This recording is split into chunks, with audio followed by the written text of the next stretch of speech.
I'm going to talk to you about sea vegetables. It seems like an area that a lot of people don't really know about. They hear about them, they hear they're very good for you, but don't really know where to get them, what they look like, or how to use them. So I'm going to take you through them all and show you how to use them. So this is a sea vegetable called arame. So it is a tiny, stringy, black grass from the sea, and all you need to do to it is put it into some water and soak it, and then it doubles in size and you can add it into recipes, whether it's a stir fry, a salad, as a side dish, a garnish to a sandwich.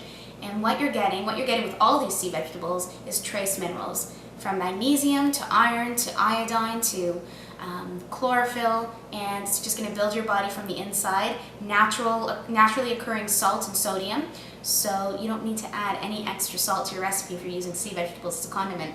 And that's why I really like the arame too, because it's just an easy addition.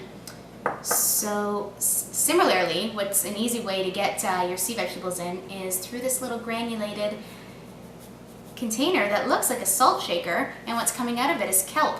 So it's really, again, very easy to add this into a recipe, especially if you're unsure how to start adding sea vegetables in.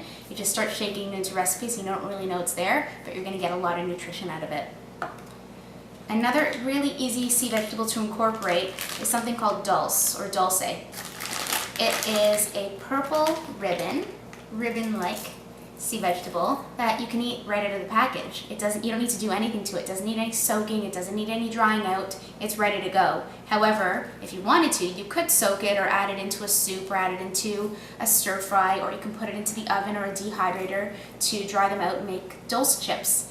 There's a lot you can do with this one, but it's really nice, and I like to combine it with an apple for a really nice snack midday. And again, I know I'm getting my good minerals, and it's very savory, so it's a nice savory snack too. So then I'm going to show you nori, which is the most common one that you're probably consuming the most, because it is what your sushi or nori rolls are wrapped in. So buying raw nori at home and making your own sushi rolls is a really easy thing to do, and all you need to do is buy a package of a whole bunch of sheets and learn how to roll some nori rolls. And again, it's similar to all the other ones in terms of nutrition.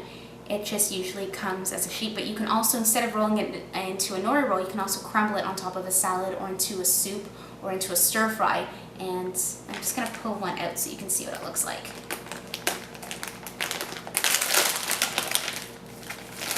It's just a flat, big sheet. There's two of them here.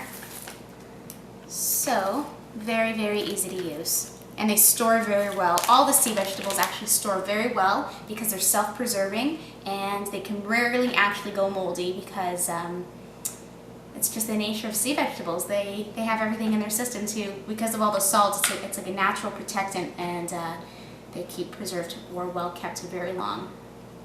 So then there is something called wakame, and it is the sea vegetable that you typically find in miso soup when you go to a Japanese restaurant. It's a little one that's floating around in your soup. Often the ones in Japanese restaurants are bright green, which isn't a good sign because that means that there's preservatives on it. So all sea vegetables kind of have a dark, deep, earthy color, and wakame also is dark. So this one just needs to be soaked in some water, and then it becomes really pliable and loose. And then you can just chop it up in little bits and add it into a recipe, a miso soup, a stir fry, a salad, and it's really super delicious.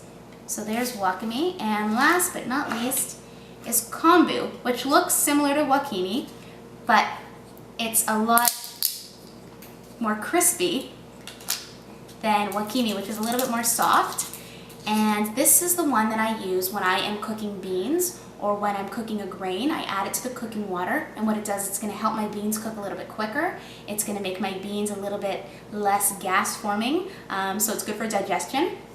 And it actually makes the water in the beans taste more natural because it's adding a little bit of earthiness to it, a little bit of salt, and it's really just building your beans up. So it kind of acts like a bay leaf. You put it into the water and then you pop it out, and it basically disintegrates all of its nutrients into the water. So that's kombu.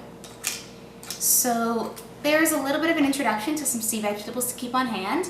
They are all As I said, very versatile in terms of their trace minerals and nutrients, and extremely versatile as well in terms of where you can use them in recipes. They all have their own unique place, and maybe start with one, maybe start with something like this and make your transition.